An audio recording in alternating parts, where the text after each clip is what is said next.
तो वॉचर जो कि सीक्वल में विश्वास नहीं रखता वो एक सीक्वल लेकर आ गया है और ये सीक्वल है कैप्टन कार्टर का। पर अब सवाल ये है कि क्या व्हाट इफ में सीक्वल काम कर सकते हैं। कैप्टन कार्टर व्हाट इफ के बेस्ट कैरेक्टर्स में से एक है। हमने पहले सीजन में कैप्टन कार्टर की ओरिजिन देखी थी। कैप्टन कार्टर का रोल फिनाले में भी जबरदस्त था और अभी हमें इस एपिसोड में उस स्टोरी का सीक्वल देखने को मिला। मार्वल को कैप्टन कार्टर से बहुत लगाव है, इसीलिए शायद ये अकेली व्हाट इफ कैरेक्टर है जो कि हमें लाइव एक्शन मूवी में भी दिख चुकी है और वो नजारा भी बढ़िया था। हालांकि यहाँ मेरी चिंता कुछ और है। यहाँ इस व्हाट इफ एपिसोड को कैप्टन अमेरिका विंटर सोल्जर वाला टच दिया गया है और ये बहुत एंटरटेनिंग था। तो दोस्तों मैं हूं अमन सिन्हा और आज मैं ब्रेक डाउन करने जा रहा हूं व्हाट इफ के 5th एपिसोड का, what if captain Carter fought Hydra Stomper. तो स्पॉयलर्स का ध्यान रखते हुए चलिए शुरू करते हैं। तो कैप्टन कार्टर वापस आ चुकी है। जहां पिछले सीजन में भी लास्ट के 2 episode back to back combined थे, वहीं यहाँ सुपर सोल्जर पेगी कार्टर की स्टोरी को दिखाया गया उनके व्हाट इफ के सीजन 1 के फिनाले में गायब होने से पहले से, जहां हमने इस टाइमलाइन में असेंबल देखा और मैं हैरान हूं कि इस असेंबल में वॉस्प भी थी। तो लोकी को हराने के बाद सही में विंटर सोल्जर वाले इवेंट हुए।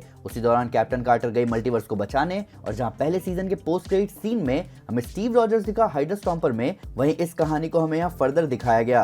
अब यहाँ कैप्टन कार्टर ब्लैक विडो से बोलती है कि जो वो उसे दिखाने वाली है वो आज की सबसे अजीब चीज नहीं हो सकती, जिसका मतलब पेगी को गार्डियंस ऑफ द मल्टीवर्स वाले इवेंट्स याद हैं। हालांकि नजारा हैरान करने वाला जरूर था। स्टीव रॉजर्स जो कि इस टाइमलाइन में 1953 में मर चुका था, उसे रेड रूम ले गया और बनाया Hydra Stomper winter soldier edition, जहां वो कहलाया दुनिया का सबसे डेंजरस किलर। अब ये स्टोरी वैसी ही चली जैसी मेन टाइमलाइन में विंटर सोल्जर वाली स्टोरी चली थी, बस यहाँ फर्क ये था कि यहाँ विलन अलेक्जेंडर पियर्स नहीं था, और होगा भी कैसे, वो यहाँ एग्जिस्ट ही नहीं करता। बल्कि यहाँ शील्ड के सेक्रेटरी थे जेम्स बार्न्स यानी कि बकी, जो कि इस टाइमलाइन में हाइड्रा के हाथ नहीं लगा और विंटर सोल्जर नहीं बना। अब मैं यहाँ कहना चाहूंगा कि इस एपिसोड में आपको सीरीज का बेस्ट एक्शन देखने को मिलेगा। ये मानो ऐसा था कि डायरेक्टर को पता था कि विंटर सोल्जर जानी जाती है हैंड टू हैंड कॉम्बैट के लिए और उसने कहा कि भाई इस एपिसोड में भी ये सारी चीजें होनी चाहिए। अब यहाँ हाइड्रा स्टॉम्पर और विंटर सोल्जर में कुछ फर्क थे।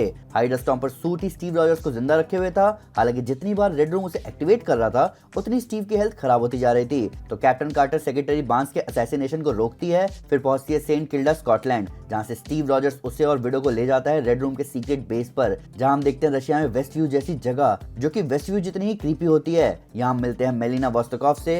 अब मेलिना जो कि मेन टाइमलाइन में अपनी बेटी की हेल्प करती है रेड रूम को खत्म करने में, वो यहाँ ईवल है और वो अपने विडोज और हाइड्रा स्टॉम्पर के साथ मिलकर कैप्टन कार्टर और ब्लैक विडो को रोकने आई है और कैप्टन कार्टर को पकड़ने भी, ताकि वो उसके डीएनए से अपनी सुपर सोल्जर आर्मी खड़ी कर सके। यहाँ कैप्टन कार्टर द म्यूजिकल की भी बात होती है, जैसे ओरिजिनल टाइमलाइन में रॉजर्स द म्यूजिकल है। तो एक और अच्छा फाइट मोमेंट हम यहाँ विटनेस करते हैं जहां ट्रक पलटने वाला सीन मेरा फेवरेट है। फिर पेगी लड़ते लड़ते रुक जाती है जैसे स्टीव रुक गया था विंटर सोल्जर में, और हाइड्रा स्टॉम्पर को रियलाइज होता है कि वो किससे फाइट कर रहा है और वो निकल जाता है रेड रूम को खत्म करने। अब यहाँ इस कहानी का तो अंत हो गया, पर यहाँ कुछ ऐसा भी हुआ जिसके बारे में वॉचर को भी नहीं पता था। अब बहुत गिनी चुनी चीजें हैं जिनके बारे में वॉचर भी नहीं जानता और ये उन गिनी चुनी चीजों में से एक था। पेगी पहुंची 1602 के अर्थ पर, जिसका मतलब और सीक्वल आने वाले हैं और मैं एक एक सीक्वल का सपोर्ट करता हूँ, पर सीक्वल्स कहीं ना कहीं व्हाट इफ के पर्पस को खत्म जरूर कर देते हैं। व्हाट इफ के हर एपिसोड ऑडियंस के लिए यूनिक होने चाहिए, जहां उन्हें एंडलेस पॉसिबिलिटी का आइडिया मिलता है। वहीं सीक्वल कहीं ना कहीं इस मकसद से अलग हट जाते हैं और एक ही कैरेक्टर पर सारा फोकस रखना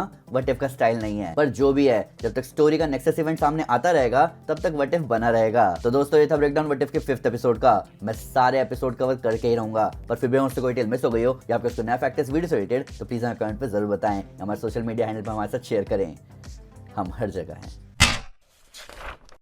तो दोस्तों अगर आप डेडपुल को मार्वल यूनिवर्स खत्म करते हुए देखना चाहते हैं तो मैं आपको हमारी Deadpool kills the Marvel universe comic series recommend करूंगा। साथ ही साथ अगर आपको वीडियो पसंद आए तो इस वीडियो को लाइक और शेयर जरूर करें और ऐसे कई सारे सुपर कंटेंट के लिए हमारे चैनल को सब्सक्राइब करना ना भूलें।